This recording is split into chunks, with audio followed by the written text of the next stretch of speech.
A tragedy in the artist's house. Ryan was a famous artist. Unfortunately, when he was 60, he had an accident that left him blind. The man hired 3 people to help him: Jason, the driver, Laura, the housekeeper, and Timothy. He looked after the garden. One afternoon, Timothy went to talk to Ryan and found the artist on the floor. Someone had attacked him. The police arrived to investigate.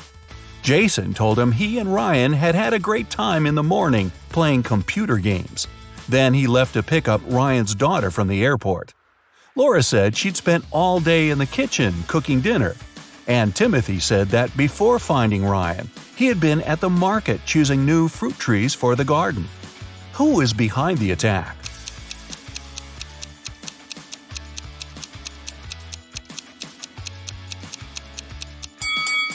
It was Jason. Ryan was blind and couldn't play computer games. Bizarre guests.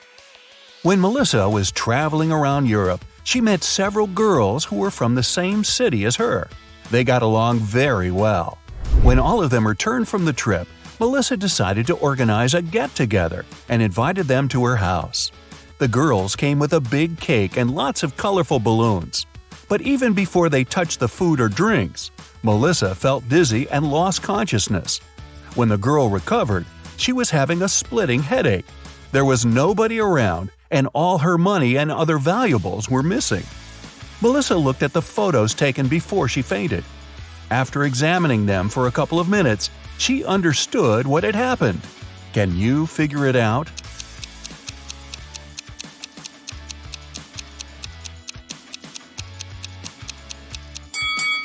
There was sleeping gas in the balloons. The other girls must have put on face masks not to be affected by the gas. When Melissa lost consciousness, they took all her expensive stuff and left. Wow, time to get some better friends, huh? A mysterious disappearance. Stephen called the police and told him his wife Lisa was missing. She called her husband at 8 in the evening and told him she was about to go home, but she never arrived. The police questioned 3 suspects. Ashley, Lisa's best friend, said she had just returned from her vacation. Mark, the neighbor, was sure he'd seen Lisa in the afternoon, driving off in her car. And Paul, Lisa's colleague, told the police he'd spotted the woman in a shopping mall in the evening. Who's lying?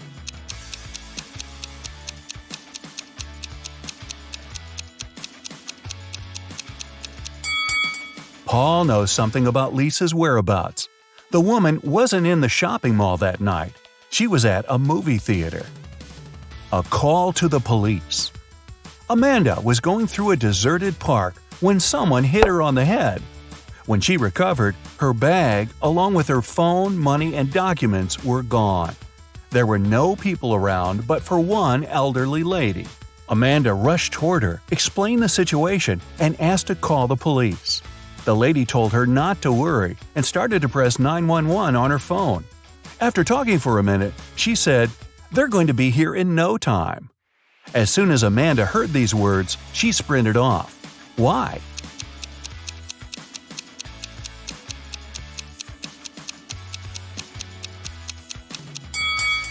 Amanda saw the lady's phone didn't have any signal.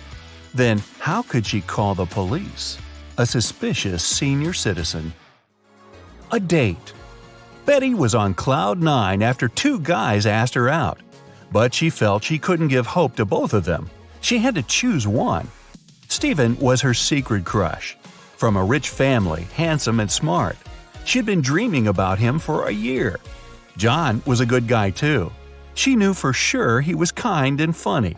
The girl was at a loss. Which one should she pick? Any ideas?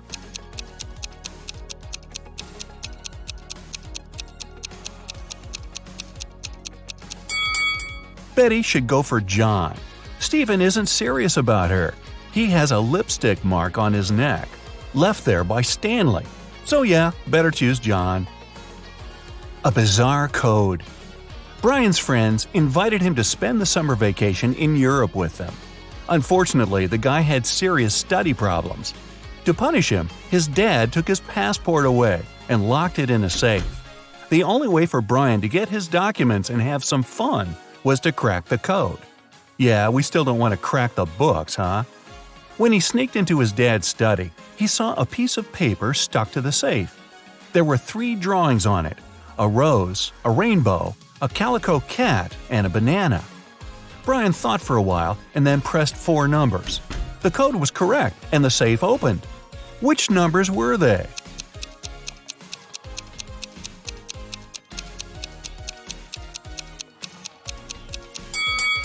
(2731).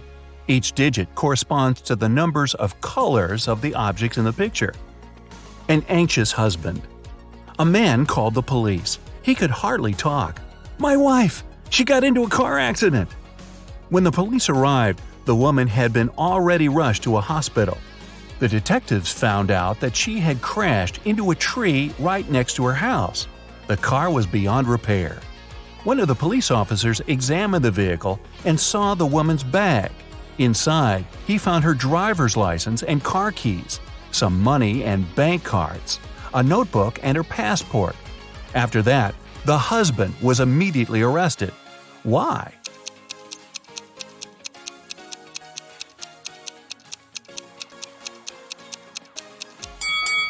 How could the woman's car key be in her bag if she was driving?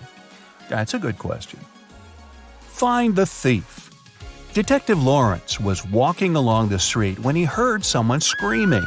He rushed over there and saw a teenager crying. What happened? "I was talking to my friend when someone grabbed my phone and pushed me to the ground. When I came to my senses, there was no one around, but I saw that cafe's door closing." The detective entered the cafe the girl was talking about and looked around. There were 5 people inside. All of them seemed to be rather decent. Can you figure out who's the criminal?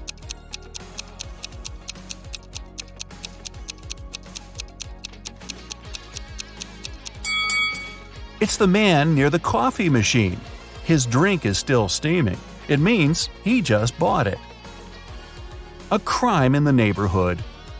One day, Mr. Martin called the police. His car was stolen right from the street outside his house. The detective questioned 3 suspects. Eric, a teenager who lived next door, said he had been at school and had seen nothing suspicious. Amy, a young artist renting a house across the street, had been too engrossed in her work to pay attention to her surroundings. But Mr. Brandon, an elderly man whose house was next to Amy's, accused Eric of taking the car. Mr. Brandon was having his breakfast when he saw the teenager get into the vehicle and drive off. Strangely, after his words, the police officers arrested the elderly man. Why?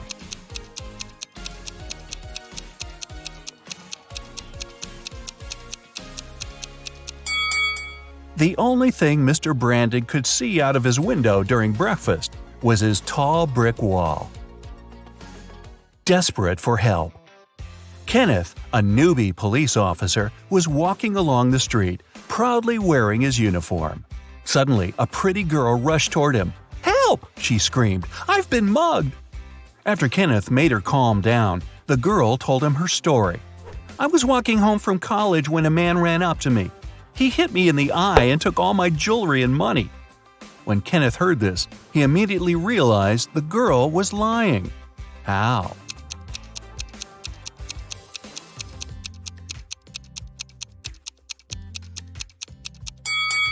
The girl was wearing glasses. If the criminal had hit her in the eye, her glasses would have been shattered. A runaway wife. Sharon's husband was a wealthy businessman. He never had time for his wife. One day, the young woman had enough. She took some money and ran away. She knew it wouldn't be difficult for her husband to find her. That's why she tried to be as discreet as possible. The next hotel where she checked in was good, but nothing special. She hardly had enough time to unpack her things when someone knocked on the door. The man said he was from the reception. But when Sharon opened the door, she realized her husband's people had found her. How did she figure it out?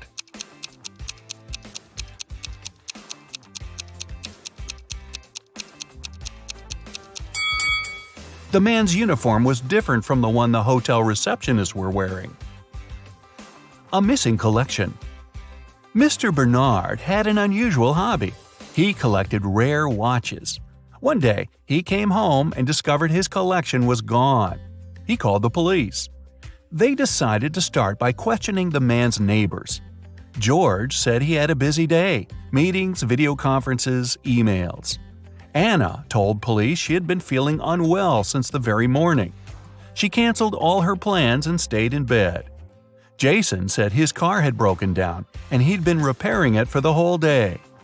One person seemed suspicious enough for the police to arrest them. Who was it?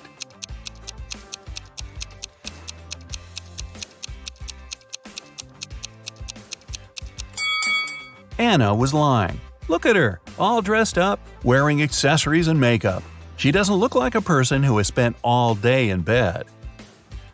A blatant lie. A famous pop singer, Anthony Black, was attacked after his concert. He was taken to a hospital. The police questioned several of his fans. Linda was crying. "I took Anthony's autograph and couldn't wait to boast to my friends about it." Lisa said, "I asked Mr. Black to sign his photo. After I got it, I went to buy a coffee." Jason added, "Anthony was super nice and friendly. I didn't notice anything strange." The police immediately arrested the fan who seemed suspicious. Who was it?